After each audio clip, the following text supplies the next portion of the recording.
There's a story that I read from Oscar Wilde. I was in my teens, about Narcissus and the lake. And I thought, well, the world is really a mirror. Wherever you go, it will return to you somehow. So all my life, I kept that in mind. And all my books reflect my soul. They are a mirror of my soul. I cannot write a book out of nothing. You have to have some experience. And so regardless, there are some books that are more autobiographical than others, like The Pilgrimage, for example, my first book, that it was really a kind of non-fiction book, my journey to Santiago de Compostela. Other books that are semi-autobiographical also in this direct sense, like Veronica Decides to Die, because when I was 17, my parents, out of love, they said, oh, he wants to be an artist. Probably he wants to speak in Glasgow in many years from now. So we have to put him in a mental institution. Oh, what they did when I was 17, 18, 19. And then Veronica Decides to Die is a little bit about my experience on a mental institution. But besides that, all the books may use a lot of metaphors, but they reflect my soul. There is a book that everybody thinks, this is an autobiographical book. It is Desire. Because I talk a lot about this famous writer, but Desire is about a famous writer.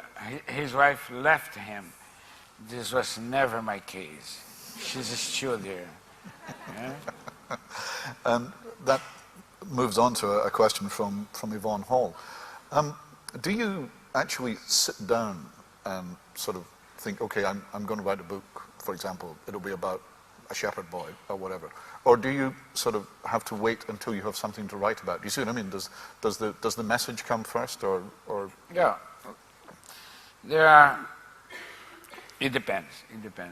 The Pilgrimage, of course, was my rite of passage. I had to write this book because I had this dream of becoming a writer. I was 40 years old, and I said, now, after I finish this pilgrimage, I either write a book or I forget my dream totally. And I wrote The Pilgrimage. And then The Alchemist, it starts by the title, believe it or not. That's why it's so important to keep the title. It's based on a Hasidic story, but also that you can read in the Arabian Nights. And then, well, depending on the book, I have a very clear idea. But one thing is for sure. It's never the book that I'm planning to write that I write. So, after I did my pilgrimage to Rome in 1990, I have to talk about this feminine face of God. And it took me another 2 years because there was another book written in my soul. I always had this idea about talking or writing about sex.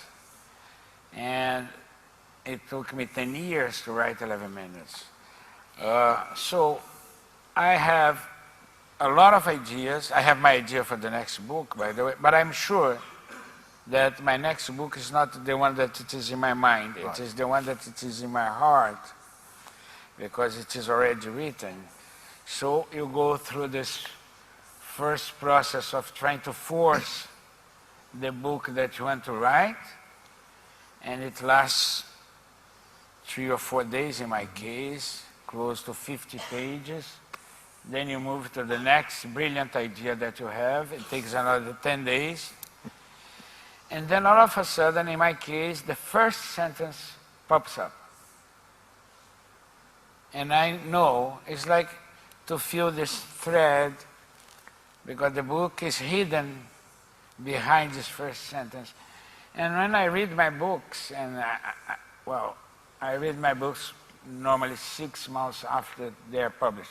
Of course, I read the corrections, etc. Sometimes I'm very surprised because I don't remember exactly how did I write this sentence. So sometimes they have this diaries with a quote from a book of mine, and I say, I don't remember have written that quote, and then they said, yes, it is there. So